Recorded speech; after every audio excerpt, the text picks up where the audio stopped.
Hi there guys, it's Joey and this is the witch vlog for the Witchling Wellness.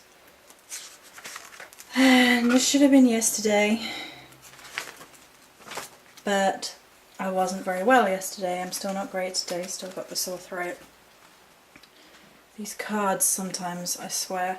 These cards often operate by showing you the importance of something, by the absence of something. So if the card is about wellness, health, the balance of your body and things, then it takes that away and you're like, fantastic, I really could have done without that card, thanks. But it teaches a hard lesson, you know, what it is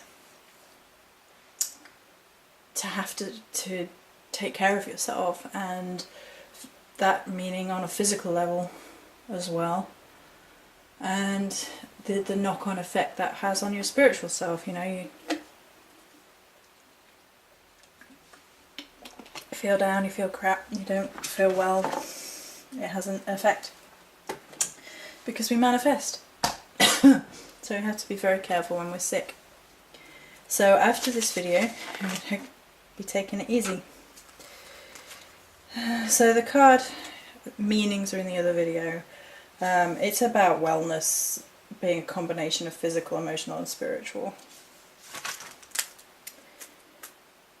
There was a hint of a spiritual message which has still been quite present this week. It was funny because I'd already felt the energy the day before the card came, and I'd started up my health regime again, and I'd started being healthy and exercising again and getting back on track after the, you know, birthday naughtiness and whatever, and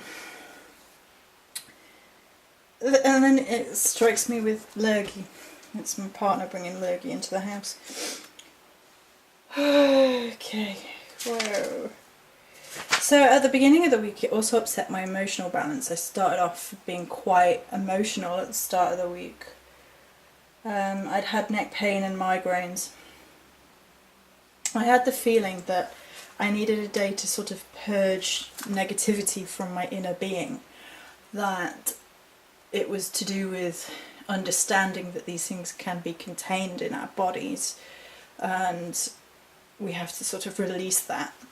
As long as we don't allow it to poison us, we can have a day to just purge ourselves, cry, and meditate and do whatever we need to move it on. So I did one of my first readings with my new deck this week, and I'm gonna only share little bits and pieces that I feel are pertinent, because the rest of it is private. So, blood and spirit holding and sustaining one another, the sacred marriage of the ego and the self. Holy Grail, knowledge, experience and compassion.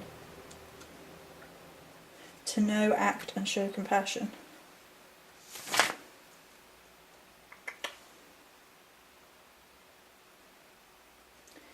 To achieve the same innocence and divinity as a child is naturally born with, to let the life blood flow again freely to the whole of the body and soul to be healed.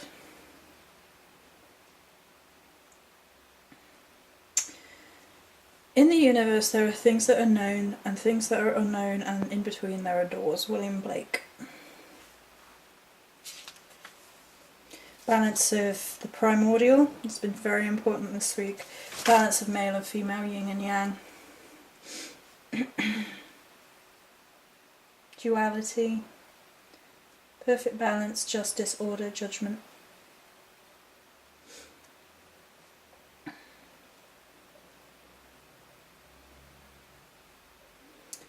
Dum dum dum dum dum dum dum dum dum.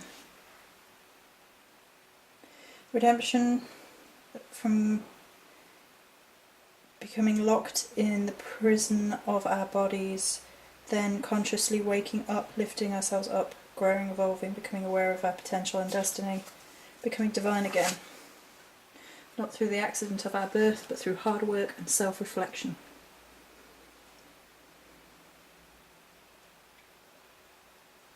it's kind of been how my week's been. Coming to the point now where I basically have to push through the prison of what's going on with my body and help myself heal by remembering to not allow illness to stop me feeling connected to the divine, to the universe, to spirit, but at the same time rest and heal myself so I'm not doing myself any damage. It's kind of the balance between the physical and the spiritual. So the Ouroboros came into things this week again, in the potential of words. That the Ouroboros is the snake or the dragon who is eating his own tail. It's a symbol which was present in the new tarot cards. It's a very strong image that's been with me a lot this week. There's been a few snake imageries around actually, and I'm going to have to note that down because I've just thought of it. And actually I think this week it's been synonymous with health.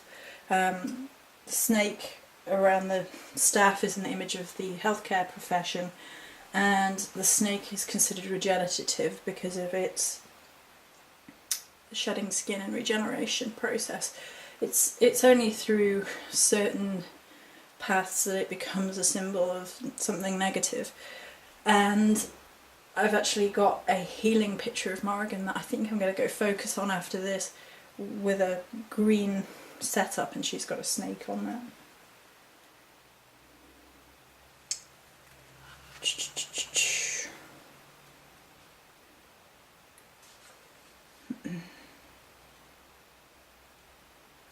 So we already talked about power of a name in another video. Okay, let's move on from that then. So I don't really want to go into too much depth with my tarot reading because it's personal and private, so that's as much as I'm going to share about that. A couple of quotes. Anyone who thinks falling leaves are dead has never watched them dancing on a windy day. Shira Tamiya. Sometimes you have to fall down because there is something down there that you're supposed to find. We Three Sisters. Fear is prison, love is freedom. Do it, girl.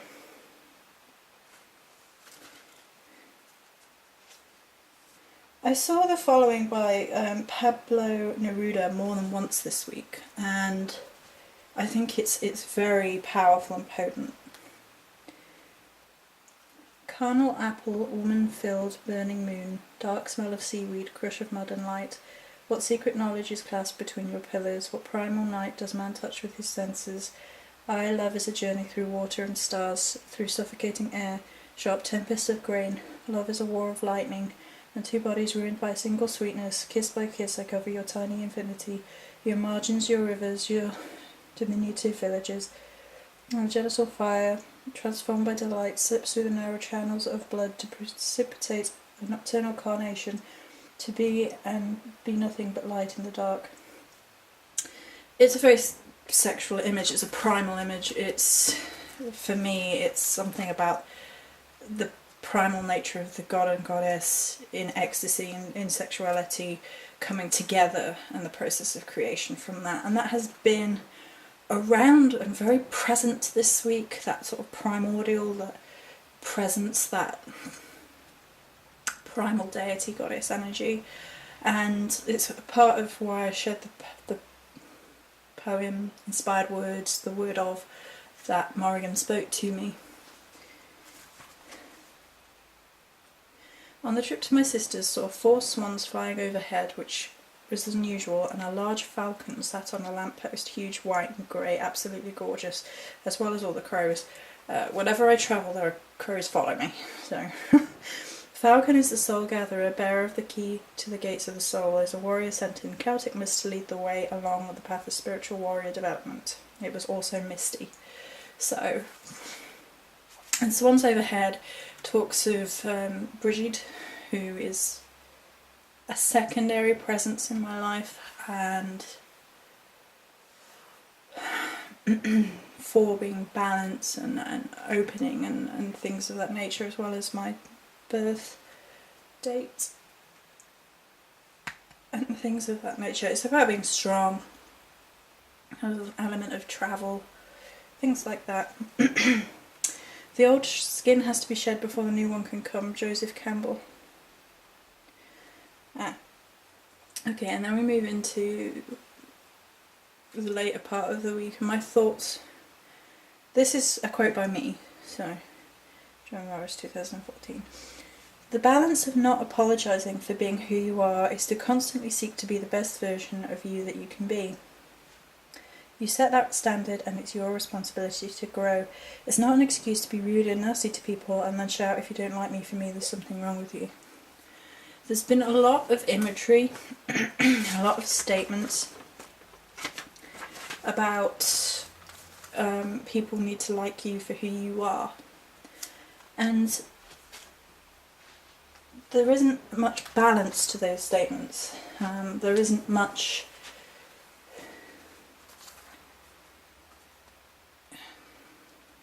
discussion about it. It's like, well, if you're being a complete arse to everybody, then people aren't going to like you, and you can't really say, you know, you have to like me for me. And I just think it's important to remember that it's our personal responsibility to grow, to be the best version of us. I dreamt I had two eyes, one under the other, growing in the top gum of my mouth, and they weren't open yet, but they were growing, which kind of freaked me out a little bit, but there we go. Awakening, increased awareness, discernment in choices. Mouth and teeth are physical nerve centres, energies, parallels for decision, indecision, new perspective, or insight on that, or in that process. Nadia actually helped me with that. And I thought there may well be as well an element of watch, don't speak. There's been too much physical injury this week. I fell down the stairs. Obviously the diet and exercise then took a huge backseat because I don't know if I broke my toe or just severely bruised it, but it hurt. And now I have this bug. So, yeah, being put through complete imbalance, physical, emotional and spiritual, to appreciate what wellness and balance actually is. Elements of not being sure who to trust this week. People saying one thing and appearing to do another. My dear friend's away this week and I'm missing her. So it's kind of left me a little bit unsettled this week. Then the next day I received an incredible gift pack from my aunt and was most profoundly affected by the shark sack she sent. And I'm not going to go into that because that's private between me and her and the Morrigan. I will say that Predator and Primal and life, death and rebirth energy all tied into it. And then of course there was the Morrigan Speaks, which is already up there. And a notion this week is something I actually said to Tanis, which was the fluid thing is very much Morrigan. She's constantly flowing, shape-shifting, changing, growing. It's why a lot of people don't truly understand her. Trying to put her in rigid boxes is like trying to box the ocean, and she encourages us to be the same way. Of all the crystals Ange sent, the Midnight Moonstone stands out the most this week. Black Moonstone. Stone of hope, wishing new beginnings, and a good companion for travellers. Soothing, nurturing energy. It can also help you balance the male and female aspects of yourself, promoting spiritual enlightenment. I get the feeling personally, because it is a black moonstone or midnight moonstone, to work with it at the new moon or dark moon. At the centre of your being you have the answer. You know who you are and you know what you want. Allows you. Be gentle with yourself. You are a child of the universe, no less than the trees and the stars. You have a right to be here, and whether or not it is clear to you, no doubt the universe is unfolding as it should. Max Verman. I think it is more interesting to be with someone who still has his or her wilderness territory, and by that I don't mean bleak, burnt out, damaged areas where wounding has occurred. Rather, I mean genuine wilderness. Upon seeing that in the other person, you promise yourself, one thing I will never do is try and domesticate her wildness. Because the authenticity of her difference and the purity of her danger and the depth of her affection are all secretly nourished by that wilderness, as my own spirit has been nourished by my own wilderness. John O'Donoghue. Moon of finest silver wane, take with you bad luck and bane, as you fade into the night, bring new hope back into sight, like magic alchemy. So, I'm not sorry to see the end of this card. I know that's awful, but I'm not. I'm fully appreciating the need for physical, emotional and spiritual balance in all things, and striving to try and incorporate wellness into all of these things.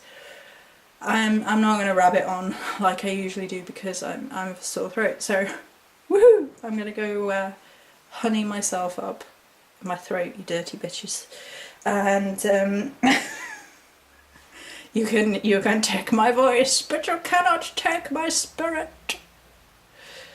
Many blessings.